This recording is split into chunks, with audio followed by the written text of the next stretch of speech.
Hello and welcome back into March 2, the pod presented by Eternal Roofing. You know about Eternal Roofing. You can trust their roofing. Just don't trust us on the Cats. But we're here to talk about them. We're back. Season 3, episode 21. We're going to have a lot of stuff on the Bearkat hoops, including picks on Liberty and Delaware. They've got that coming up this weekend. Plus, lots to talk about on the portal. I'm Corey Hogue, your host, producer, once BearkatFans.com member who is currently in a different jail, if you will. You can find me on social media at Corey Hogue Sports on most places, CORYHOGUE Sports.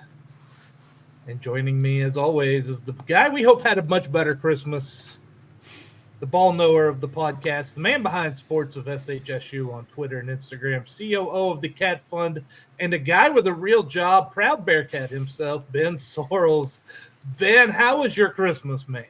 It was good. It was good, about as good as it can be, and now we're hitting the ground running in 2026, ready to go. Oh, we ended 2025 with a biscuit bang, man. Let me tell you, and biscuit's a word I use to not use a different word. So when the season ended, I went into kind of a personal reset. Like, I've been needing to do a reset. I've been bordering on burned out for a while. And so I needed to kind of get away and do some reset. And I'm still going through that in a lot of ways. Although I will say it is nice to have this podcast back and march to the pod. And so, like I think I told you earlier today, I'm going to slowly kind of start back up again. But we're going to start really kind of march to the pod Substack. We'll have a weekly recap coming up. With a K. With a K. REKP, because why not? And we've got the roster wire that Ben has been keeping up with so outstandingly on the Substack page right now. But it's going to have a little more content weekly. We're going to have, it could so much as maybe have thoughts after a basketball game if one of us gets a little whim to write some things up on it. Whatever it is, you're going to see a little bit more coming from us there. So make sure you subscribe to marchtothepod.substack.com. But my Christmas, December the 23rd, I get news that there's a coach leaving from a Lone Star Conference school headed out to FCS. I go through the steps. I get all this done. It's verified. It comes out. Of course, national guys get it first, whatever. I post that this has happened, that I confirmed it, right? As soon as that post was sent, in my email hit that my email address had been changed. My Twitter was hacked. And I don't have it back yet. I have still tried. In jail. I am still in jail. I am on. This will be my 7th or 8th attempt. I've been periodically putting them in there, going through the process all the time. I'm just building the case as it goes. My goal is eventually they will, here's what the holdup is. They can't prove that the account was mine. Your avatar looks nothing like you, obviously. Nothing at all. I've given them all the email addresses that's been used on the account in the past. They can look at all this information. They have all that. So, yeah, I'm just going to keep going till I get it back. I have Facebook, but you know what? I've kind of been enjoying this little social media moratorium of sorts. And so I will try to get my Twitter back. I'm not quite done with that yet. As far as my own personal Substack page, I have a lot of thoughts about things that have happened across the FCS landscape. We have new cord. Did you know Stephen F. Austin? And I know you guys love to keep up with like Stephen F. Austin, right? Stephen F. Austin, they made it to the playoffs. We know that. They had a good year. Congratulations, right? They now need to find another new offensive coordinator and defensive coordinator. Their offensive coordinator is at Tarleton. It's an interesting switch. I saw it. And by the way, Tarleton's offensive coordinator is at Troy, who is Sam Houston's first opponent next year. Yeah. Connect the dots. There you go. Connect all the dots. That's what we're doing. So, yeah, Colby Carthel finally had some consistency in his coaching staff. And now he's got to go find all new coordinators again. I mean, it's a kick in the nuts all the time when you're a lumberjack, I guess. It is. Jason Plotkin wants to what I do to Elon. Look, man, as far as I know, I didn't do anything, but you never know. Do I provide cryptocurrency advice? I'm not lucky enough to Well, make money on any of that. you're not on. You haven't been on there as much, but old friend Jason Hooten got hacked as well, and he was posting about some trucks he bought with his Bitcoin winnings. Yeah, That was funny. that's awesome. Well, I will say, if you're on Twitter or X and you get a direct message from me telling me that I'm trying out for some podcast and I need you to help me, don't click it. And if you do click it, change your password, right? Because that's the message being sent out. I have gotten text message upon text message, and I think everyone who has taken the time to send me those to let me know, hey, bro, you got hacked. And I tell them, appreciate it. If you clicked it, change your password or else somebody's going to come and get yours. But I am not. Yep. I am Yep. trying to pull back, not go out for new podcasts. Yeah. That's what makes that one funny. Other than that, Christmas, man, I had a therapy session today, so I got to talk about Christmas a little there. But my family, we were great. We had a good Christmas here, Gabe and Allie and Alicia. It was great to have the family together. Great to see everyone. And now we've turned the page into 2026, getting ready for some more Space Cowboys, Ben. Oh yeah. Oh, Space Cow. And we're third, fourth grade this year. Oh boy. And you know what they're doing? What's that? They're doing pickoffs. Oh boy. You gonna call box? No. But now, look, the last few years I've made some people a little angry at times in the 13, 14, 7th, 8th grade year old division because when they balk, I yell out balk because it's what it is, and that tends to irritate some people. I will not do that to the 9 and 10, 11-year-olds. They got a couple of years. They got some time before we do that. They're not getting called balk. They're getting explained how not to balk, basically. It's a learning experience. I like it. But it just adds something else to try to coach up this year. This is another way I look at that. They'll get there. Yeah, we will get there. Hey, you know who else had a great Christmas and probably been really, really busy since Christmas? Who's that? Eternal Roofing. Yep. They put up Christmas lights, but you know what that means? You gotta take them down. Take that stuff down, too. And I don't know if anyone can tell, but yes, my Christmas tree is still up. We usually leave it up through the Epiphany, which is January 6th. But we actually kind of just leave it up until we feel like taking it down, and I'm still in a merry spirit. So our tree's up. Hey, good for you. Judge me all you want. Let's talk Bearcats. Let's catch up on things we've missed. We're going to talk about the transfer portal, but first we're going to get a word in from our friends over at Eternal Roofing. Eternal Roofing and General Contracting is your choice for integrity work in the Texas Hill Country. Taylor Andrus and crew provide experienced quality roofing services with a mission of roofing with faith, serving with integrity, and sheltering homes in the spirit of stewardship. Don't just take our word for it. Here's what satisfied customer Pamela Allen had to say about Eternal Roofing. They did a great job on our patio roof, came out quick for a quote. The quote was very reasonable, and they started and finished work well and quickly. Not a bad thing to say about Eternal Roofing.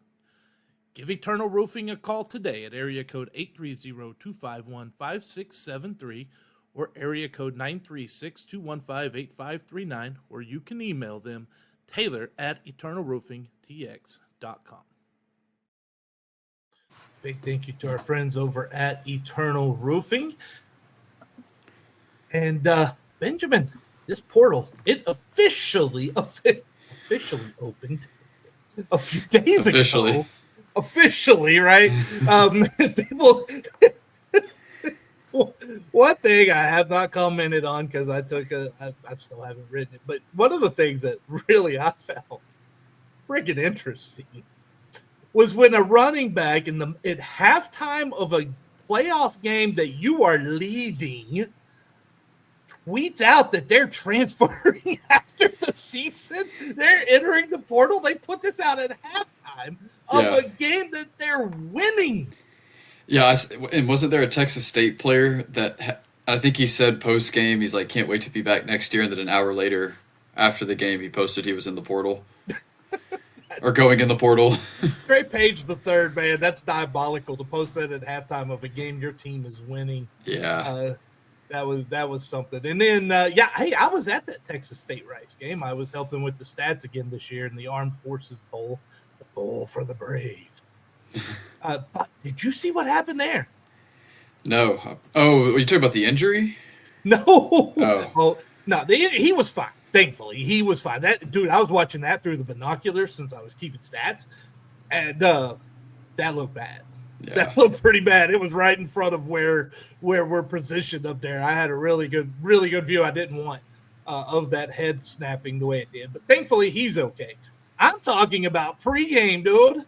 Oh, the paratroopers. Yeah. Paratrooper, he comes parachuting in and gets hung up on the wire that holds the field goal netting.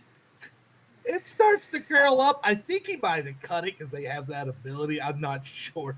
This dude fell from the top of the goalpost to the ground.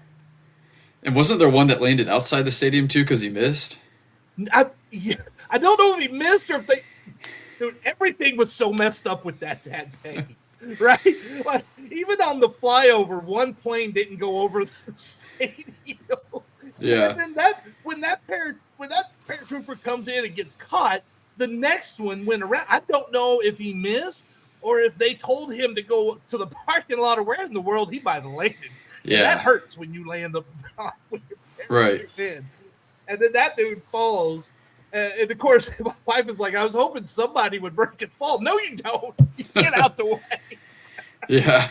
Because then they're in the line of fire. Also, those guys have learned how to fall.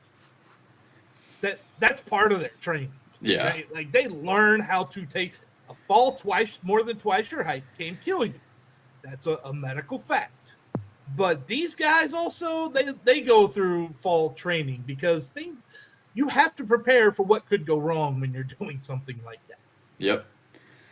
Whew, boy, did we get off on a tangent there. Just covering the bases from the last few weeks. That's right. Back to the portal. And by the way, if you want to see all of these updates, and a lot of you have, go to our Substack page. March 2, the number 2, thepod.substack.com. Benjamin's keeping them updated all the time. We're going to start getting some tweets out, leading people to that again, since I'm deciding to wake up and do something or whatever. In the meantime, we have a ton of updates, and Ben's going to provide us with those. Oh man, where do we even start? Hold on, Jason Plunkett, we got to start here. Where the falls in honor of G.J. Kinney, don't his players tend to fake injuries? You know, Jason, we're not.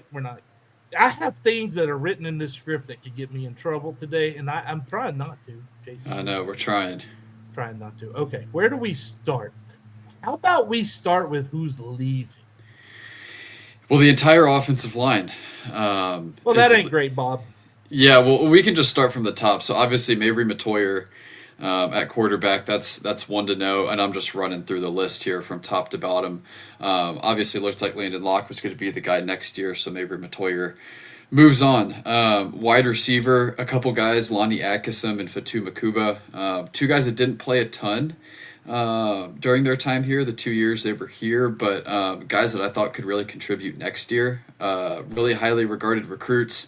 Lonnie Atkinson played a little bit this year and last year, so he saw the field a little bit. So, and if I remember correctly, he was a 3-star brought in under Keeler in the last couple of years, and he was one of the highly touted recruits. I am surprised to see that he didn't quite see more times with all the wide receiver troubles they had this year. Yeah, no, I agree. Yeah, one of the highest rated offensive recruits in program history. So maybe not guys that are huge losses, but, you know, pieces that you would have liked to hang on to that could have made an impact next year and kind of beyond.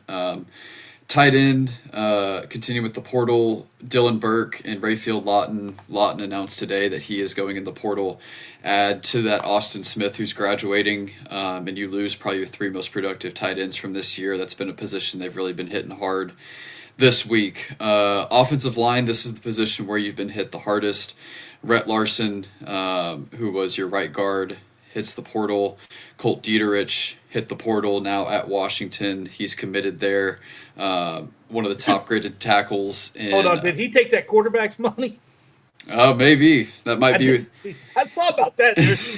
We are in an age of college football, Ben, where a player is signing an agreement, which to me should be the contractual law should say this guy's probably going to end up back in Washington, but he signed an agreement and then enters the portal. This is nuts, man. There's got to be some sort of honor. It's wild, but yeah, maybe Colt took his money. I don't think he did. Colt's a good kid.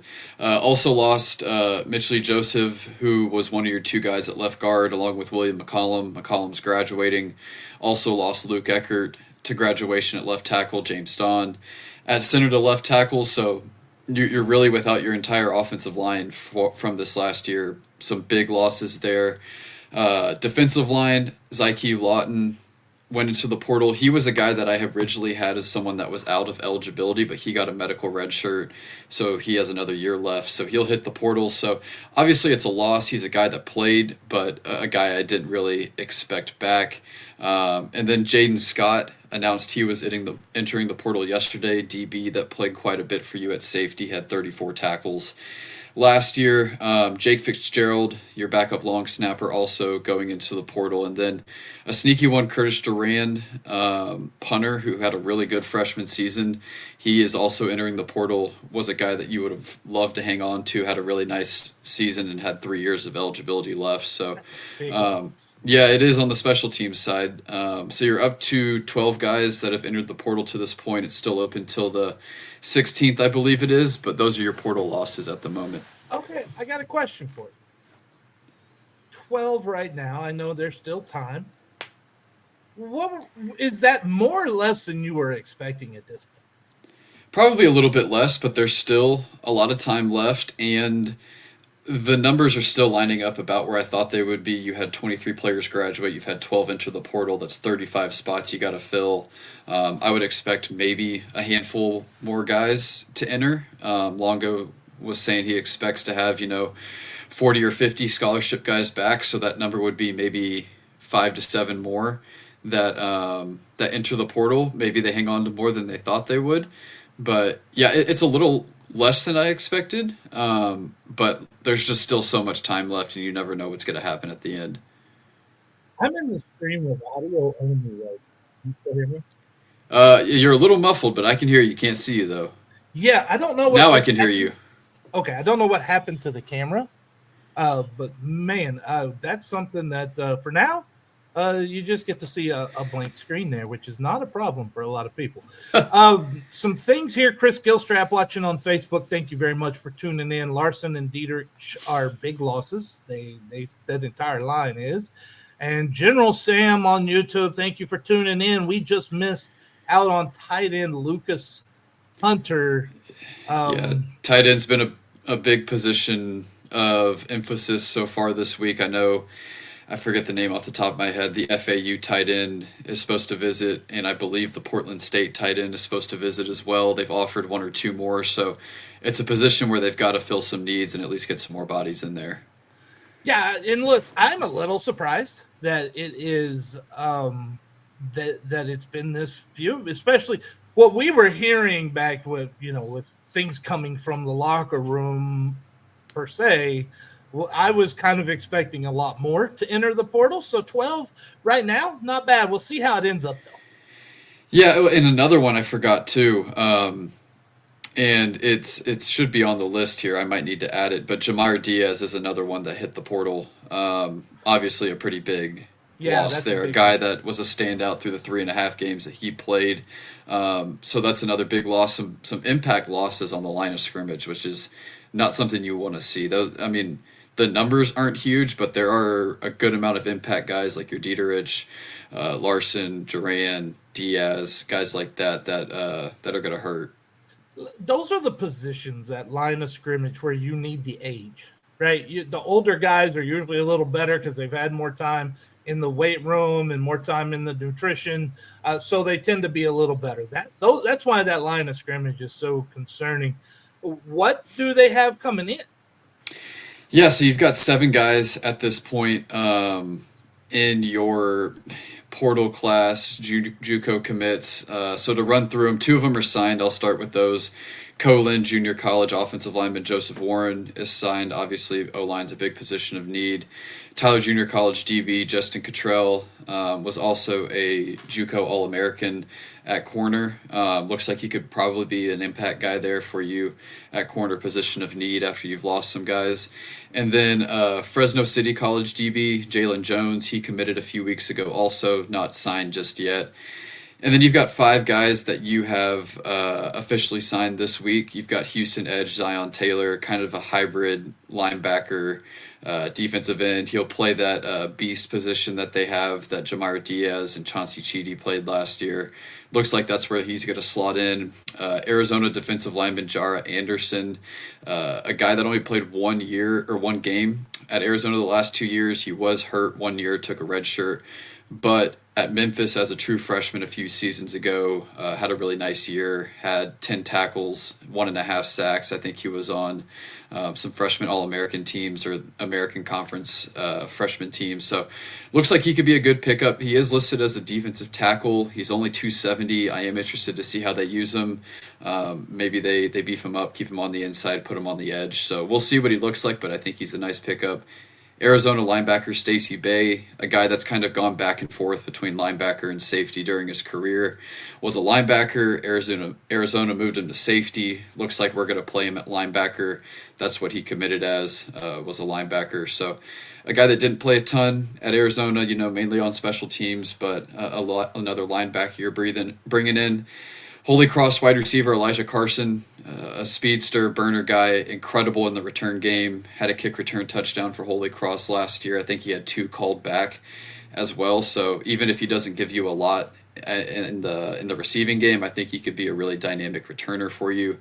And then finally, Concordia University linebacker, and that's Concordia up in St. Paul, Minnesota, Division II. Another linebacker, Michael King Jr., had 69 tackles and 7 TFLs last year. So you've brought in, I think it's 8 now between this portal cycle opening up and then the 3 JUCO guys. A lot of needs left. By my count, you've probably got at least 20 roster spots left. Maybe you don't fill all of them in the next 10 days because guys just got to get in the portal. They can still commit, before the summer. But yeah, good progress so far. Still have a long way to go. Still have some big holes to fill.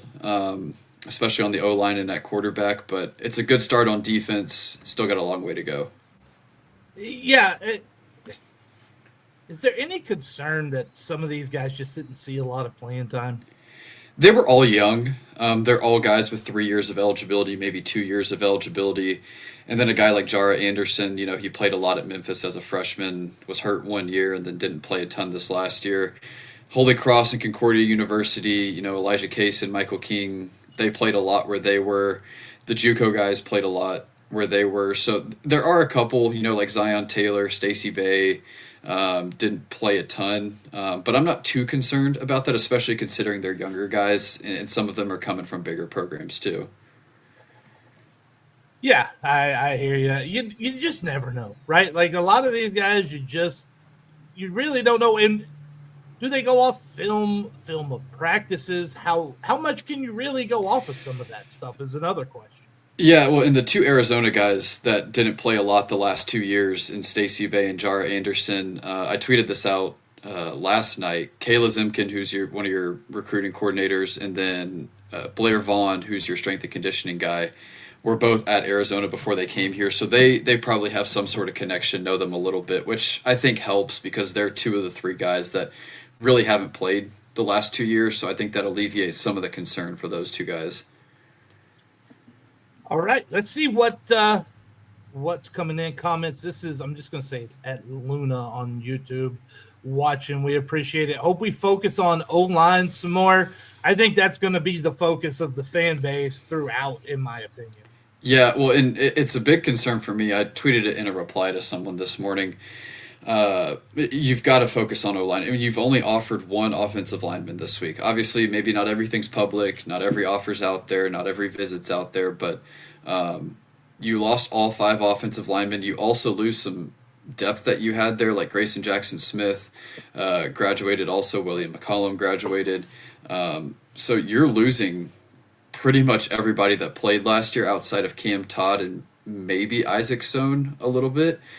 So you've got to, in my opinion, at least go get 4 or 5 guys. And maybe you're high internally on a Logan Cahill, who was a big prospect coming out of Prosper this last year, Cam Todd, who played center for you the first few weeks before James Don came in. Kevin Kalanji does come back. I've heard he's going to use his additional JUCO year. Maybe you're high on those couple guys, but you still have to have depth, and you've got to find at least a few more starter quality guys. And it's just been concerning that it doesn't seem to be an emphasis, at least to this point.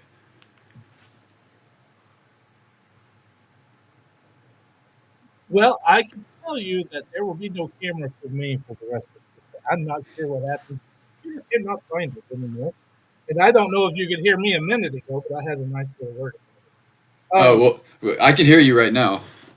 Well, that's good. I don't know if you heard me a few minutes ago when I, when things fell. No. I said the word. I did not hear biscuits. That. I said biscuits. Really. Did not hear that one, thankfully. Thankfully, yes. So it's just audio from one side for the rest of this one. What anything else we have on the portal, Ben? The other position I think you've got to hit is quarterback. I mean, right now it's Landon Locke and DJ Bailey. Noah Normand is also on the roster. I believe he's a walk-on. You've got to find at least 1 or 2 guys for depth. Maybe push Landon Locke for a starting position. Right now, that room is not complete. It's another room you haven't extended an offer to. You've got one JUCO offer out. I believe it's Trey Guerrera. He's the TJC quarterback, but I saw he has some bigger offers, so I don't know how in the mix you are with him. But Trey's a guy I watched quite a bit this year, especially considering they won the Southwest Junior College Football Conference and made it to the national semifinals. Dude, he's a gamer. That's what Trey is. Trey's a gamer, and he's got some pretty good-sized offers. I know some other teams in the conference have been on him. Missouri State was on him pretty quick, but he's had quite a few. It almost feels like Sam's coming a little late to the party for him. Yeah, well, and I think they've had him offered for a few months now, but even still, I just don't think you're going to be in the mix for him. And I feel like you're late to the party on a lot of people at this point. I mean, guys are probably going into their second round of visits right now.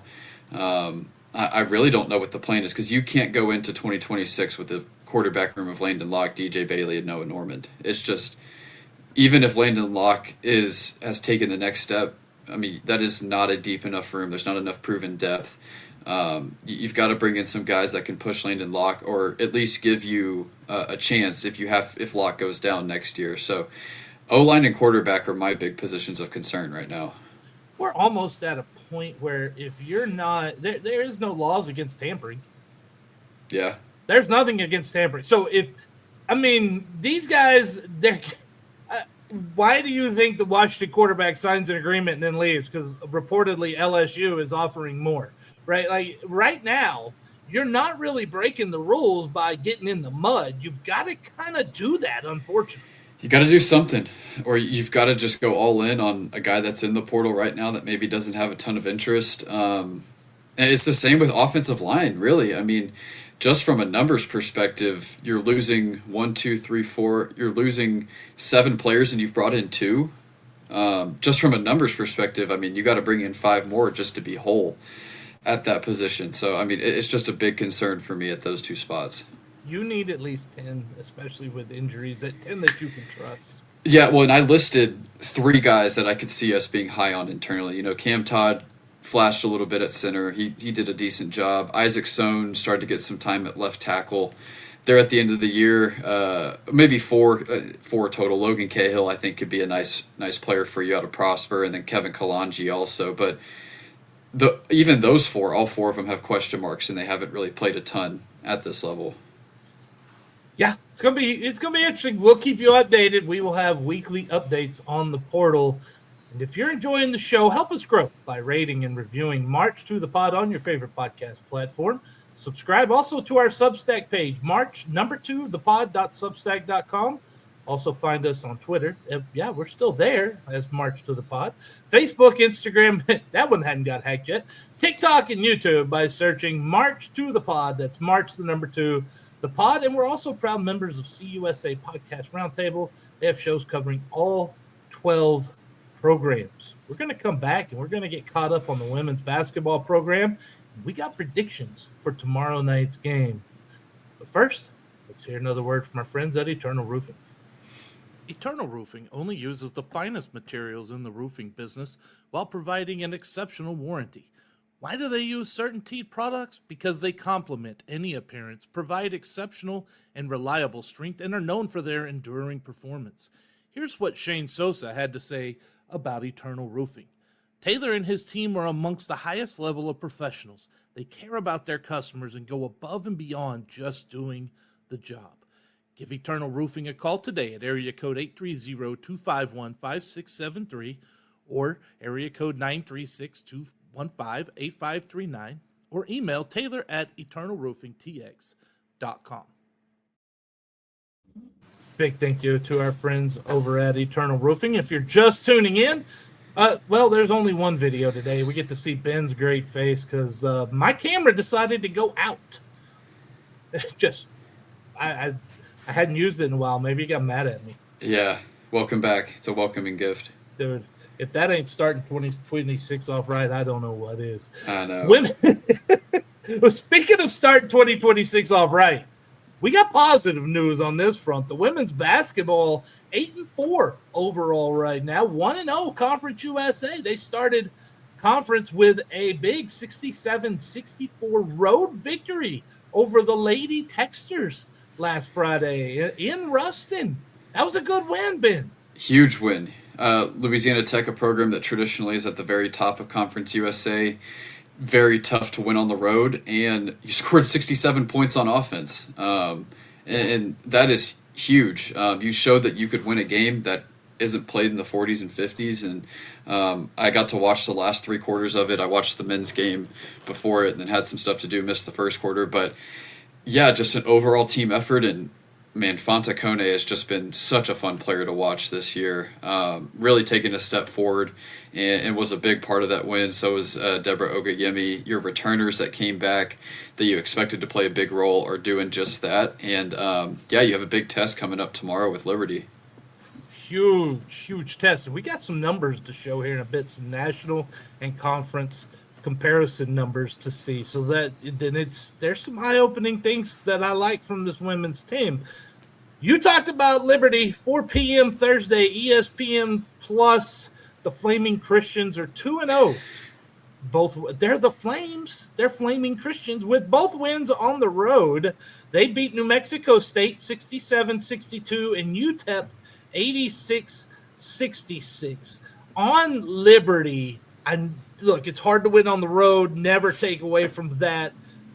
How was the competition? Like, where does UTEP and New Mexico State really kind of fall within how you predict them in the conference? Yeah, I mean, it doesn't really do a ton for me, just because for me, Liberty is probably the top team in the league this year for me. And Liberty has played a gauntlet of a schedule so far in the non-conference too. So I think their record's like 8-5, but they've played Duke, Oregon State, a couple other big teams, and then you've got UTEP and New Mexico State who aren't really going to be competing at the top. I was looking up their exact records.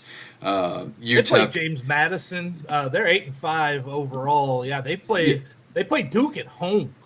Yeah, that's what I think they've got them 2 years in a row at home, or they had a home and home with them. But UTEP is 9-4. They're 1-1 in the league right now. They'll compete. I don't think they're going to be top 2 or 3, but they'll be pretty good. And the New Mexico State's 5-9, so obviously a program that isn't great. But the fact that you win both on the road is impressive. And for Sam Houston, it's going to be tough to win on the road, but you did it. You did it against Louisiana Tech. We'll see if you can do it again at Liberty. And then Saturday, they head to Delaware to take on the Blue Hens, which is what's the word? A genetically correct term for the women's team? Yep, I guess. The Fighting Blue Hens at 1 p.m. Saturday, also on ESPN Plus. I'm not making any other comments about hens. Blue Hens are 0-2. Both games have been on the road. Now, we talk about these two teams, right? They lost to UTEP 82-71. They lost to New Mexico State in overtime.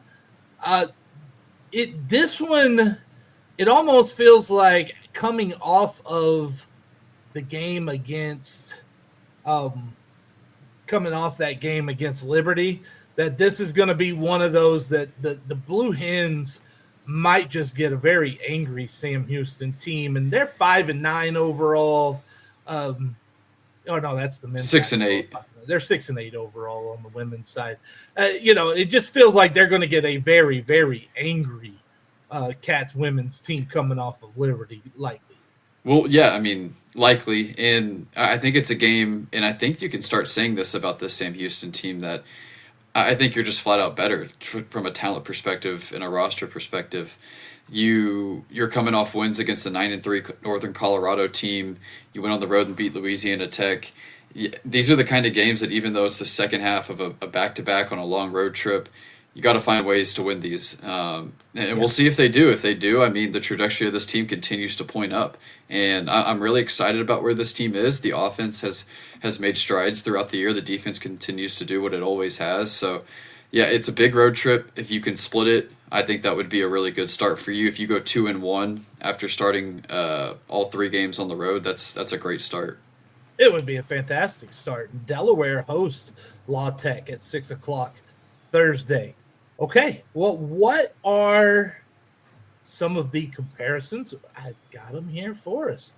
Stat comparisons for Liberty and Sam Houston State coming into this game. The effective field goal percentage, let me give you a little story about this one, Benjamin. While the NCAA tracks the effective field goal percentage for the men, they do not track that percentage for the women. So I had to find this from, I think it was WarrenNolan.com has this. So I have national ranks. I don't have conference ranks for this. I found that to be a little bit interesting. That is weird. I'd never thought of that or seen that before. Yeah, I mean, you would just think they would calculate all of them the same, but they don't. Yeah. Anyway, effective field goal percentage, which is supposed to give you a good calculation of total, like 2s and 3s. Liberty's 92nd in the country. Sam Houston's 351st out of 361 teams or 359 teams, something like that. Yeah. It's not good, but we knew the offense wasn't good now. But that's effective field goal percentage. Look at the scoring offense. They're pretty close nationally. Liberty's 174. Cats are 185. Scoring defense. Liberty's 144, right about average. Cats are 29th, Benjamin, on scoring defense. That is huge. And it's not a surprise with how this team plays. Great defense and offense that's very all over the place. Now, here's a part where Liberty, you're going to go, whoa, this is a big advantage for tomorrow night. Rebounding margin. They're 23rd in the country in rebounding margin. The Cats are 235th. That portends to good things for the Flames. Yeah, rebounding has been a struggle. Even in your win against Louisiana Tech, you were out-rebounded by a pretty decent margin. You don't have a ton of size. In Liberty, I'm just looking at their roster now. They've already got, 6 players that are 6 foot or taller. And you're typically out there with your tallest player being Deborah Ogayemi at about 5'10", 5'11". So the size difference is going to be big. Liberty's a very big team, but you can see if you can out-athlete them. And you just got to find a way to hold your own. That they do. You look at assist turnover ratio, they're pretty close. 194 for Liberty, 206 for Sam Houston. Here's a big one, another one. We looked at scoring defense. This one really caught my eye, though. Turnover margin. Liberty's bad. They're -4 overall in turnover margin, 333rd in the country. And the Cats, this should be no surprise, although I'm really happy to see it this high. They're 14th. That number 14, I know they force a lot, Ben, but that number also tells me they do a good job of taking care of the ball. Right. Yeah, absolutely. And Fontecone is a big part of that at the point guard position. Force a ton of turnovers, take care of the ball, and I think that shows why there's such a big gap between the field goal percentage and the scoring offense. Is you just get so many more chances in field goal attempts because you're turning them over 25, 30 times a game, and you're only turning it over, 12, 13, 14, 15 times a game, and you get more shots. And I think that's a big reason why there's a difference between the field goal percentage and the scoring offense. All right, looking at Conference USA, we'll run through these quickly. Effective field goal percentage not available. Scoring offense, Liberty 4th, Sam Houston 7th. Scoring defense, Liberty 5th, Sam Houston, no surprise, they're top. Rebounding margin, again, no surprise. Flames are the first. Cats are 10th. I am still concerned about that rebounding margin. Assist turnover ratio, 4th for Liberty, 5th for Sam Houston. Turnover margin, and you just talked about 12th. Their last in the conference is Liberty. Now, I know you got size, but that size can come back to bite you sometimes too. Right. And that's part of why Sam Houston is very good on the turnover margin. They cause a lot of havoc with their athleticism, and they've got a lot of really good ball handlers. Okay, so we're going to do predictions for the women this year. And there are no actual lines right now. So I use ChatGPT. So we're going to just go all season with the women. We'll go with what ChatGPT says they believe will be the score. That's what we'll put as the spread, and then we'll give our predictions on it. See how we do. You never know. Sam Houston at Liberty, 4 p.m. Thursday, January 8th, ESPN Plus. Liberty right now are 11-point favorites according to ChatGPT. The total 131. They project the Flaming Christians to win this one 71-60. Okay, Ben, what say you? It's honestly a pretty good line. I don't know if Liberty scores 71. I'm probably going to go 68-59 Liberty. So that would be under and a Sam Houston cover. I think it's a game that you probably keep within about 10 points the entire time, but you just can't get over the hump.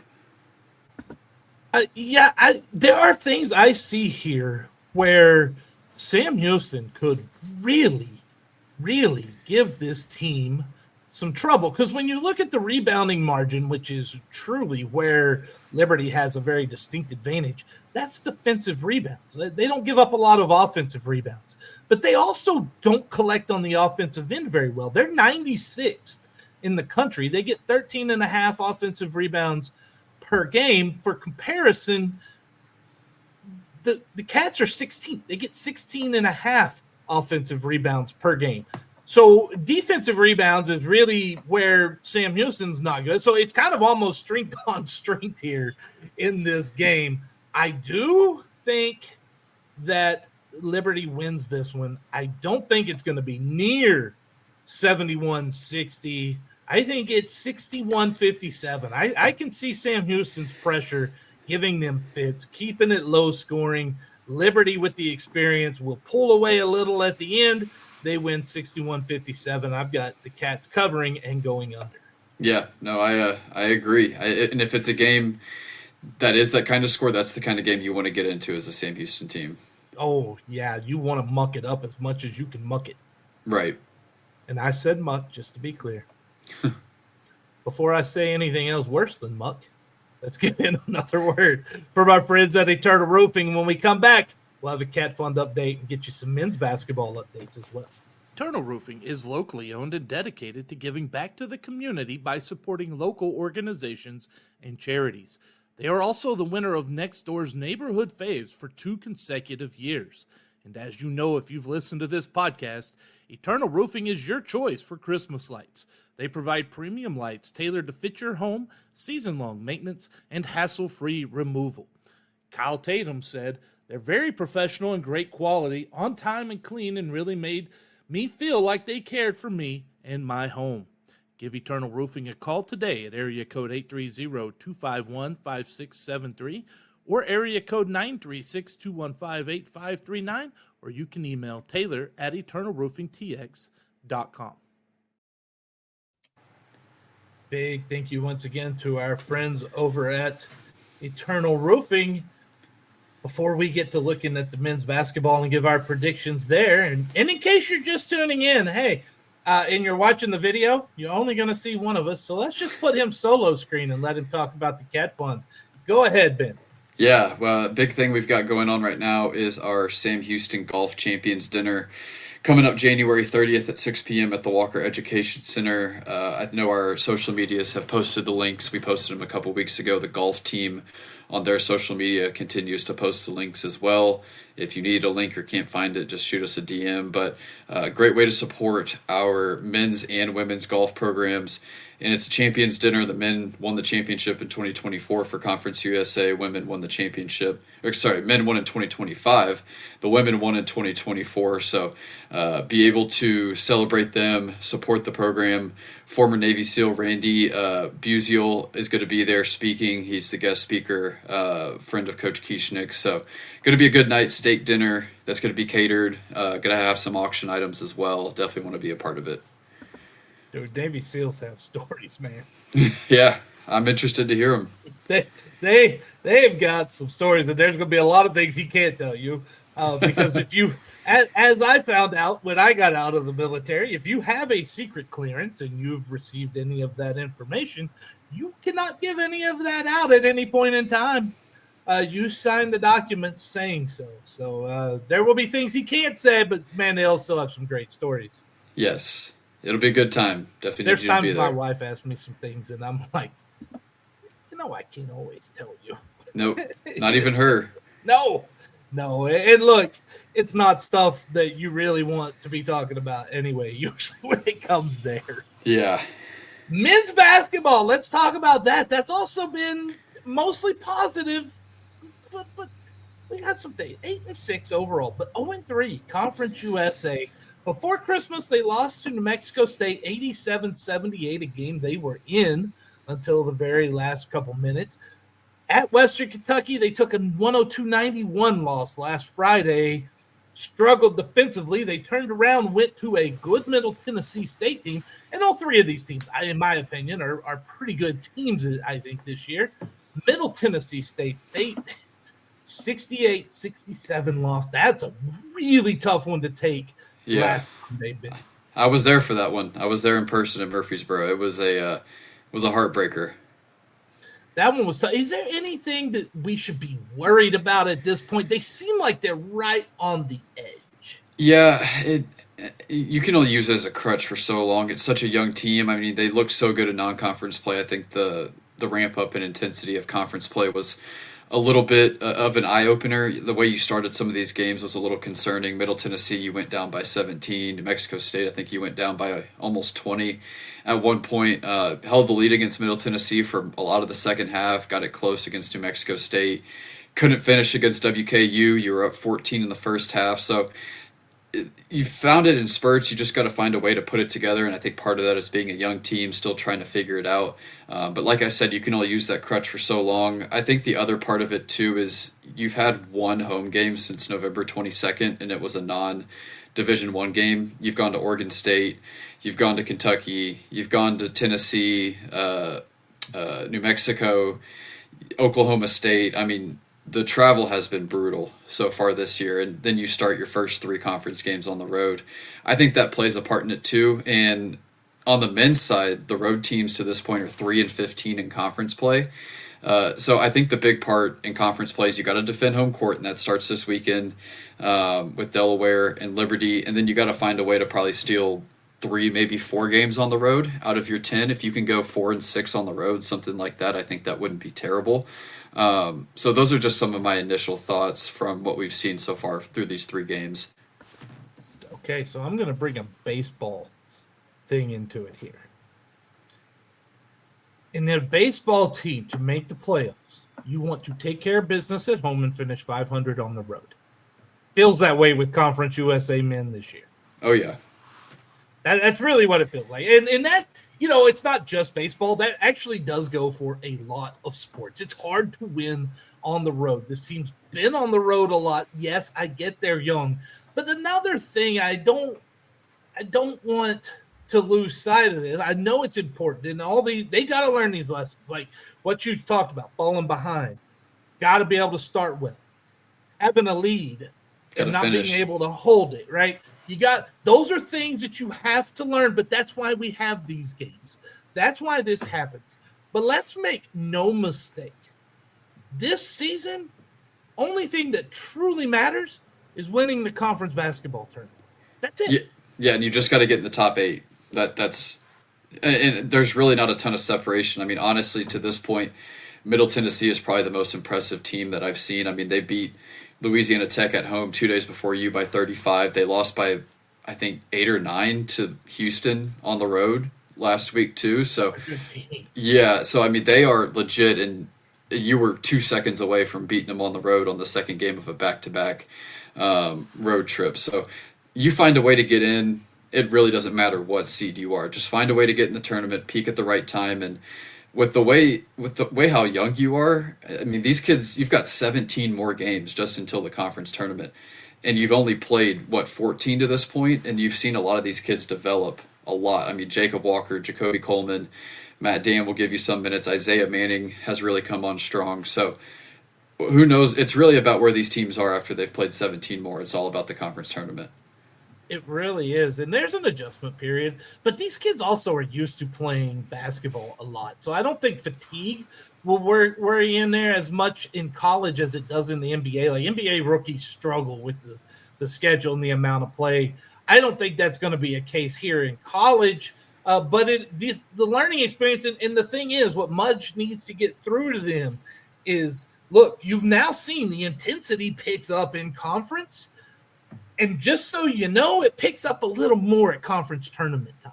Yeah, no, absolutely. And the minutes part, you've done a really good job of distributing minutes. The only spot I'm a little concerned is you've had to play Vico Elich a ton at center, and that's kind of the last position you want to play a guy a ton of minutes. So losing Shek Injai has been a tough thing for them to navigate. It's just been tough when he's off the floor. You just kind of have to keep him on. I've noticed they take him out a minute before the media timeout, let him rest through the media, put him right back in. So not really worried about minutes with anyone just because there is so much depth, especially at the guard and forward position. But interested to see how Elich handles this entire season with how many minutes they've put on him recently. That's a common trick. I like that trick, too, for a player you need on the floor.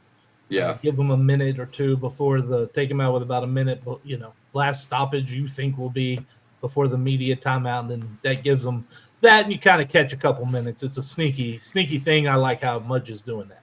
Yeah, it's what you got to do. I mean, you got to keep him on the floor. He's been really good for you. That is true. Well, we see tomorrow night, 6:30 p.m., ESPN Plus. They are at home against Delaware. Yes. Okay, so I'm going to ask, Ben, a hen is a female, correct? I think so. Yeah, no, it is. Okay, so I'm not judging. The Blue Hens, the Fighting Blue Hens, are 1-2 in Conference USA. I'm not making any jokes about them. All their games have do what? None. All their games have been at home. They lost to Missouri State 61-43. They lost 67-64 to Jacksonville State, and then they beat Kennesaw 67-52. It almost seems like, and this team has struggled on the road, and they have struggled this year. This almost seems like a get-right game for Sam Houston. I agree. I agree. It just on paper, Delaware's probably the least talented team in the league. They've struggled pretty much all year outside of that Kennesaw game, and they pushed BYU for about 10 minutes when they played them earlier this year. But I watched the entire game when they played Missouri State to open Conference USA play and scored 43 points, and honestly about 15 of those came in the last 4 or 5 minutes. I mean, I didn't know if they'd break 30 there for a while. This is a team that they don't really run a lot of really good sets on offense. They don't have a ton of size. Their ball handlers aren't great. I mean, this is a game that you should win pretty handily, and if you don't, I think then the concerns really start to set in. Well, let's see how they match up. National stats comparison. Effective field goal percentage, because the NCAA likes the men more than the women. They have it on their site. Just saying. See how I put that in there, Ben? Makes my wife happy. Delaware, 193 on effective field goal percentage. Sam Houston, 140. 300, what is there, 361 teams? 363, something like that. Somewhere in that area that they rank. Scoring offense, 340th for Delaware. Okay, that's not good. 38th for Sam Houston. But the problem for Sam Houston, they're 249th on scoring defense. Delaware's 114th. That's a pretty large gap that, to me, is a bit concerning because defense is how you win those championships. The defense has been very sporadic for you, and it showed up against Western Kentucky. I think you gave up 60 or 62 points in the second half. So, I mean, the offense has been good, but the defense has really struggled at times. Yes. So, rebounding margin. This one impressed me.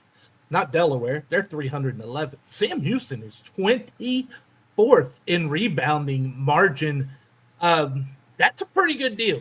Yeah, I mean, even I would have to, I know you out rebounded Middle Tennessee. I can't remember WKU, and then you lost against New Mexico State, and they're a great rebounding team. I think you out rebounded them by 10. This team is not going to be beat on the boards. No, and I like that because rebounding is very vital to winning a basketball game. Assist turnover ratio, Delaware 277, Sam Houston 155. Turnover margin, Delaware 334, Sam Houston 208. Just looking at national rankings, looks like this probably should not be a really close game. No, and hopefully you can kind of coast early, get your guys out. I mean, ideally, I don't know how realistic that is with a Conference USA game, but yeah, need to handle business and get the momentum moving in the right direction with Liberty coming to town Saturday. Let's speak about that for just a second before we move on into the conference stats comparison. They do host the Flaming Christians at 2:30 Saturday, ESPN Plus, Johnson Coliseum. Make sure you get there. Look, they're 3-0 in Conference USA. They beat FIU 97-94 in OT on the road shortly after Christmas. They beat Kennesaw 81-73 and Jack State 78-69 last weekend. That to me just kind of seems like they're taking care of business right now. Yeah, I mean, they had kind of a lull in non-conference play, but yeah, they won the conference last year, and I mean they're the team to beat to this point. Okay, would 1-1 be okay with this weekend? I feel like you have to say yes, but ideally, especially because you started 0-3, I think you almost need to go 2-0. You don't have to, but it would be really nice. You can get back up in the standings, knock off Liberty. Who knows? Maybe you come into a tiebreaker with them later. And you got to feel good about where you get them to. It's their second road game on a road trip, so you get them in about as good of a spot as you possibly could. Yeah, that's a big game they have in Ruston tomorrow night, and then they got to turn around and go right to Huntsville. That's not an easy thing to do. Let's get back into tomorrow night's game, the game against Delaware, the Lady Hens. Looking at Conference USA stats, effective field goal percentage, Delaware 6th, Sam Houston's 3rd, scoring offense, Delaware is last, and like you said, they didn't know if they didn't break 30 against Missouri State. Sam Houston's 3rd, scoring defense, Delaware 7th, Sam Houston 10, rebounding margin, no surprise, 12th, last again for Delaware, 2nd for Sam Houston, assist turnover ratio 11th, Delaware, 6th Sam Houston, turnover margin 12th Delaware, 10th Sam Houston. In a lot of ways, Benjamin, it looks like we're looking at the football stats, but yet this time the Cats are on the right side of it, not the wrong side. Yeah, because Delaware was rolling when they came into Sam Houston. Yeah, they were. Okay, predictions time. Here it is, 6:30 p.m. apparently. That's how I did it. Thursday, January 8th on ESPN. That's what happens when you're doing this stuff fast. The line. This one actually has a line. ActionNetwork.com came out with a line this afternoon, and Sam Houston is 12.5 point favorites, total of 131. So we're going to give it an 80-67 prediction from Action Network. Now, ChatGPT, you know what? Yeah, let's do that real quick. ChatGPT's prediction is Sam Houston 76-71. They project that. Ooh. They project that a little bit tighter. Interesting. Before we get into that, I do want to go back real quick because our last show we had Texas Southern. We had a prediction on that. You remember? Yes. Now, I said 13.5. That's what we based the line on. And I said 155.5 for the total. Do you know what the Vegas line was? I know the Vegas line for the spread was a lot smaller. -7.5. Yeah. Do you know what the total was? I can't remember that one. 158.5. I was 3 off on guess. Now, what happened though? What happened? I said 85-71. Vegas said a lot closer to that. What happened? Sam Houston won 82-70. Yep. And you know what? I know it finished under what we picked against, but we're going off of what Vegas had. So but we're both 1-0 against the spread and on the total because we both had it going under. Yeah. Let's keep it going. Let's keep that going. Let's keep that momentum going here. Okay. Vegas says Cats 12.5, 13. ChatGPT says gonna be a little closer, 76-71. What do you say, Ben? Yeah, I'm gonna go Sam Houston 82, Delaware 70. So I'm gonna take Delaware to cover, and then that would be an over. Yeah, I think Sam Houston, stays ahead 10, 12 points the entire game.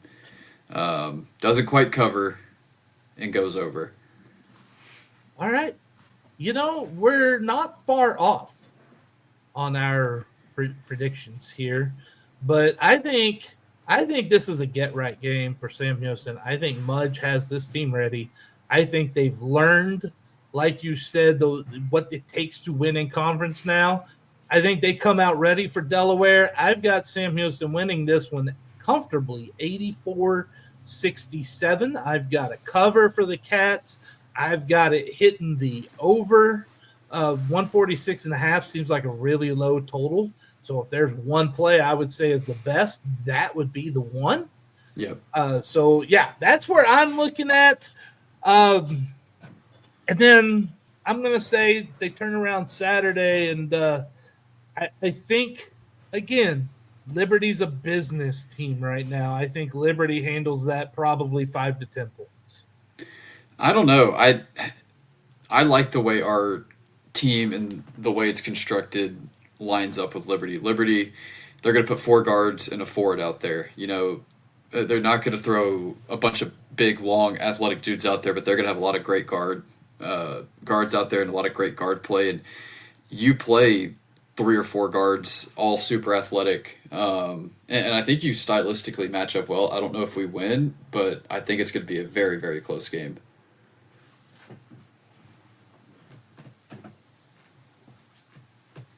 We might have lost Corey.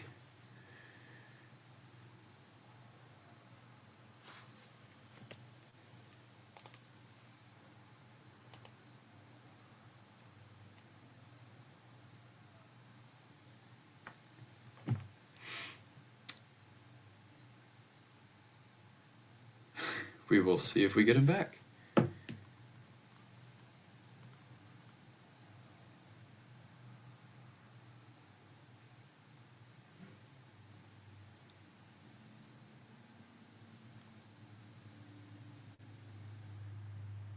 Okay. Can you hear me? Yeah, he is back. I am back. I had one today. The computer's like, you hadn't been on in a while. Some quick things on this. Interesting little things against the spread. Some stats going on. Sam Houston, 9-2 overall against the spread so far. 3-0 as favorites. 8-2 on the road. As an underdog, they're 6-2. And over/under 8-3 has gone over. 8 of their 11 games have hit the over, and that's why I think that line is a really juicy line if you feel like putting some money. Yeah, I mean, the offense for Sam Houston is really pushing it this year, and they like to push the tempo, push the pace quite a bit. Yeah, most definitely. So it'll be fun. That is a wrap for this technologically despairing program, March to the Pod for one side. 2026 is starting great for the producer, ain't it? We are presented by Eternal Roofing. Thank you for joining us. We'll be back next week. We'll see if I have Twitter. We'll have more Bearcats athletic coverage. Remember, hit us up on Substack. We got a lot more coming out soon. If you register, get the emails, it'll be sent straight to your inbox. Until we speak to you again, Ben, take us home. Yeah, eat 'em up, Cats. Let's keep the portal commitments going and take down the Blue Hens. Jesus, somebody's got to take down some Blue Hens.